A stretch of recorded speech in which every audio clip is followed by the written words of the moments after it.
everyone, and welcome to Ohio Valley Couponer. Today is Tuesday, August the 10th of 2021, and I'm coming at you guys with another budget video. Yes, I did one of these a couple weeks ago, and several of you guys said you really enjoyed it. It was my sinking funds stuffing, and a lot of you said it was so inspiring, and you'd love to see something like this again. So I decided to go ahead and do another budget video today, and this time we're not really stuffing my sinking funds, but we're going over my budget for...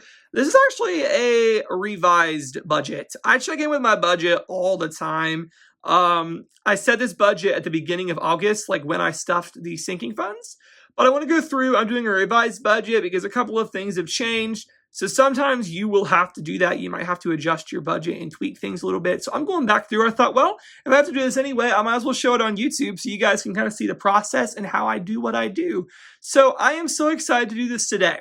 If you didn't know, I use the Budget by Paycheck workbook from the Budget Mom. I love her system so much. It works so well. I used kind of a similar model before. But I tell you, the Budget by Paycheck workbook, this thing is life-changing. The Budget Mom, I love her method so much. I've heard about Dave Ramsey, but how he does things for me doesn't really work out in my life. But how the Budget Mom does it is so realistic, and it's just so easy, and I really love it. And since I've started this, I've really been able to take control of my finances. I've been able to make several extra debt payments. I've really kept my spending under control, and it's really been an awesome system for me. So I'm going to go through and I'm going to do a revised budget / little mini cash stuffing kind of deal. I don't actually use cash. Not saying never. I've used cash here and there before. Sorry if you hear any background noise. It's like it's starting to storm outside, so you might hear some thunder periodically, but hopefully it simmers down so I can get through this video. I don't use the actual cash envelope system. I use a credit card because I get tons of rewards points that way, like seriously a ton of rewards. And so I just use my credit card to make the purchases, and then I will literally go in at the end of the pay cycle, actually twice a month, and pay the card off. So it's super awesome. I love doing it that way. But especially since I started making these YouTube videos, and to kind of help keep me, I'm a visual person, so to put, even if it's Monopoly money like you're seeing here, to put that in an envelope, it allows me to kind of see, oh, here's what I have in this. Here's how much I have for this category. And it really helps me to keep track, especially with the sinking funds. It's really helpful. I originally wasn't going to do it for the variable spending categories, but for these video purposes and just as another visual way to see, I decided to go ahead and do it that way as well. So I'm going to kind of stuff those today with the Monopoly money, and we'll go over that. But we're just going to go down the line, and I'm going to show you guys how I budget my paycheck. So the first section up here is income. This is where I put any income. I have several different sources. I have Google AdSense, that is YouTube. I actually get paid kind of 2 pay cycles a month. This one is a bigger check, and the second one is way tighter and a lot smaller. So I have to always keep that in mind. It does kind of differ per check, but Google AdSense, I kind of take that out at the beginning of the month, and then coupons.com is my second check of the month, and that one's always smaller. I also have referrals, and I also have income from the couponing workshops, so that's their miscellaneous. This is actually, for the most part, money that I rolled in from my PayPal, which is the rebate money, and I use that to pay the credit card off I use for the couponing. So that pretty much just comes in and comes right back out when I pay the card off, but I listed it in income.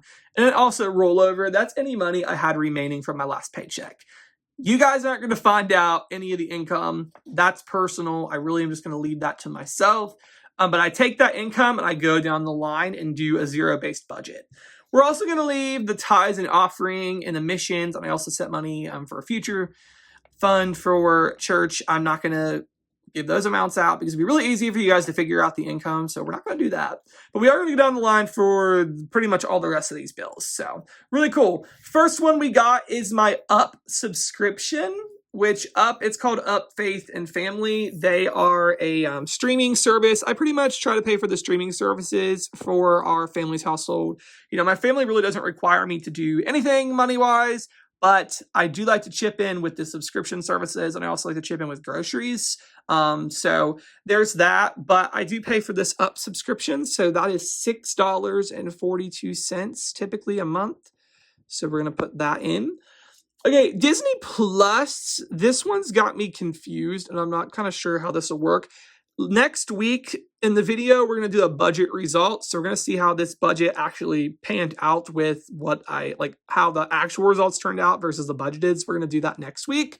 So I just changed my Disney Plus to this bundle. There's a bundle where you can get Disney Plus, Hulu, and ESPN for $19.99 plus tax.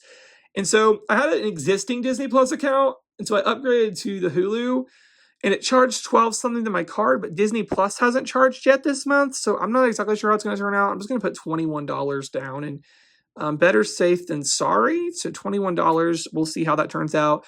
I always had the bundle deal with Spotify and Hulu as a student to get it for $5.35 a month, but since that is no longer a thing, I had to upgrade and get Hulu, and so Disney Plus, the bundle was the cheapest since I already had Disney Plus.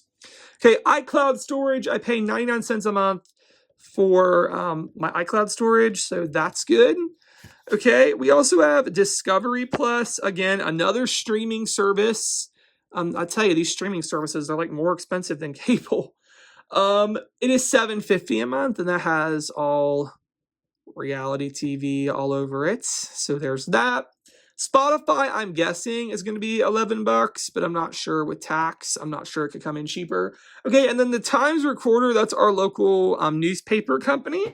I currently have a digital subscription so I can read the news online.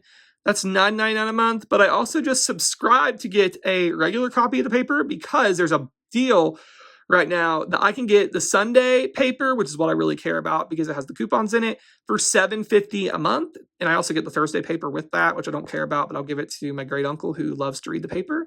So it's going to be $7.50 a month.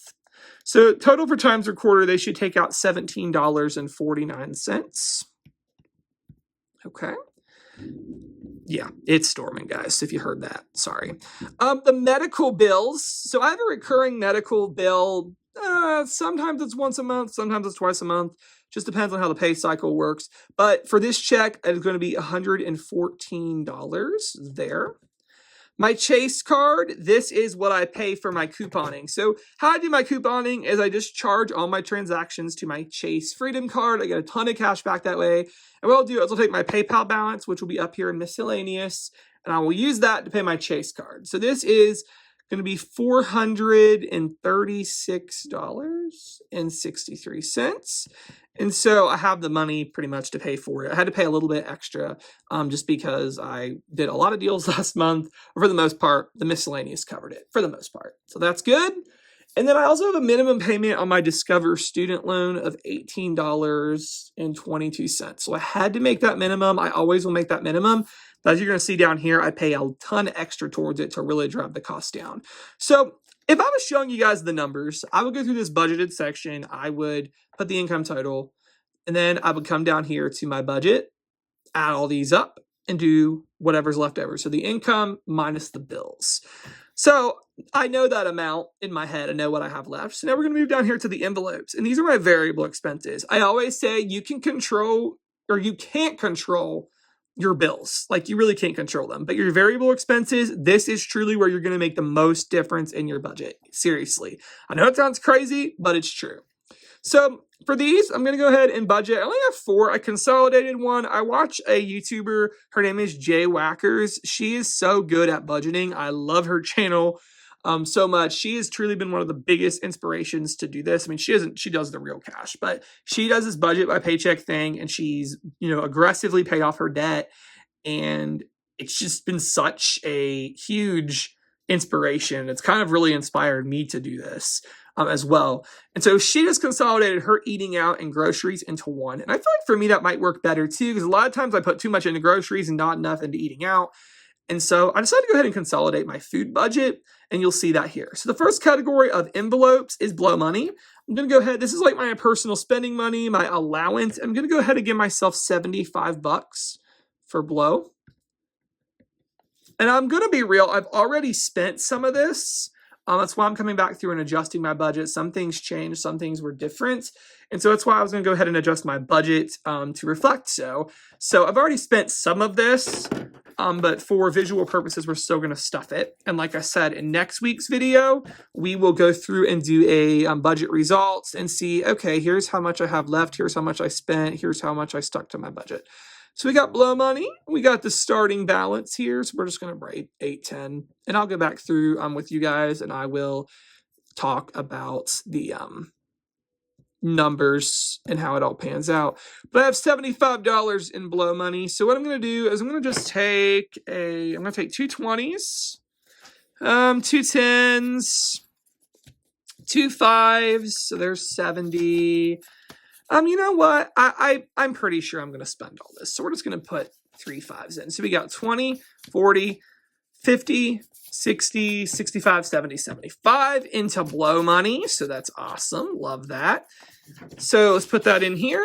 And even though I'm not actually using the cash, this helps me visually know what I'm going to have left and everything like that. And once this is gone, I have to tell myself no more spending. So blow money is good. We got gas. I'm just going to put 30 into my gas fund. I really don't need a whole lot. I filled up once and it had $1 off per gallon at Kroger, which was so nice. So I didn't have to, worry about that at all. That was awesome. So gas, just going to put 810. We got $30. Awesomeness. So 30 is our balance in gas. We're just going to take a 20 and a 10. That'll work. If I need to fill up, I'll just get half. Which I don't think I will. I really don't, but we'll see. I don't really go that many places that are out of town. So gas. We also got our food budget. I'm going to go ahead and put in, what can I get by on? I'm trying to shrink this budget down a little bit because I've got the extra expenses like the Times Recorder. I just subscribed to the print paper today. So that went up in price. And so I really want to adjust my budget a little bit. I think we're just going to let's do 180. Just do 180. That'll be good. This is for eating out and for groceries. I'll definitely spend more this check than other checks just because the other check is a lot smaller. And believe it or not, I have even more bills and obligations that check. So I have to really make a stretch. But this check, I'm going to do 180 so I can contribute that much this month to food and to my own personal eating out. So we're going to do 100, a 50. Let's do a 10, two 5s, and 5 1s would work, I think. This one will definitely be the one where I do the most spending. So we got, let's go ahead and count it out. So we got 100, 50, 60, 70, 75. So I think we need one extra 5. But let's count it out one more time just to make sure. 150, 60, 70, 75. So we need to grab one more 5 to make that 180 amount. Okay, so there is our food spending. And then last but certainly not least, we got miscellaneous spending. And this is just my budget for pretty much miscellaneous, like random things that happen. So we're just going to go ahead and I think we can get by. Well, I probably have to get a haircut this time. And so that needs to be upped. I'm just going to go ahead and put 50 into my miscellaneous just in case. If I don't have to get the haircut, then great. I'll roll it over to the next check. But if I do, that's $30. So I'm going to need to stretch that. I know that's probably crazy for a haircut, but I go to the JCPenney salon and I like it. I get the same stylist every time and she knows how to do my hair good. So it's worth paying $30. And plus every time I go to Great Clips, which is where I used to go, I have to sit there and wait forever because they're just so busy. So I'll pay extra and go to JCPenney. I save enough other ways I can treat myself. So $50, we're just going to do a 20, 2 10s, and 2 5s. I don't anticipate spending much in this category. But like I said, the haircut's $30, so that'll drain it pretty quick. So let's go ahead and add up. Oh, and I also have this envelope, and we'll talk more about this next week. It's called Spent Cash, which is any money that comes out of here or out of my sinking funds, which I actually have made a few sinking fund transactions. I will pull it from these envelopes and put it in this spent envelope, and that's how much that I know I have to put towards my Discover payment, which is how I do it. I charge everything to my Discover card and I take the money and pay it off at the end of every check. So that will work out really nice. So the sinking funds, I already stuffed these last time. I stuffed these with you guys. So I'm just going to give you the total of how much it was. It was $510 in sinking funds. And if you don't know what a sinking fund is, it is taking extra money out of your check and putting it towards, future expenses. So like P.O. Box, I put $6 towards my P.O. Box fund. And that way when the P.O. Box is due in December or November, it's one of those 2 months, I'll have the money saved up. I won't to be freaking out oh my gosh, where am I going to get this money? I have it in my account already. So sinking funds total is $510. I didn't total up my envelopes, did I? So the envelope total is 75 plus 30 plus 180 plus 50, which means my envelope total is $335. Got it. That's pretty good. Okay, and then we have my Discover loan. Extra debt. This is exciting, guys. This check, I have done so good at scrimping and saving and really, really working hard. I've been offering couponing classes to try to make some more money. I've really been working at it, and I was able to do a total payment, an additional payment. So I paid the minimum on my loan. I was able to put an extra $752.80 towards my loan principal this month. That's awesome. I have got my Discover loan. I had to take a private loan because basically I couldn't get enough federal loans. I don't really know why they did it that way, but I had to get a $10,000 loan out to cover the remainder of my bachelor's degree. And I got that loan. It is now below $5,000, more closer to $4,000, and I am paying that thing off by the end of 2021, and it's going to happen, and I'm so excited for that. Aggressively paying debt off, and it's so exciting. So, boom, that's awesome. Taxes we're going to leave empty because that, again, you can figure out how much I make if I tell you what I set back for taxes, but I have to set back a very large sum, about 30% of my earnings, into a sinking fund for taxes because they don't take taxes out of our check automatically until we are responsible to keep track of all that. So I will keep that to myself. But I am going to put 100, or I already did put 100 in my emergency fund.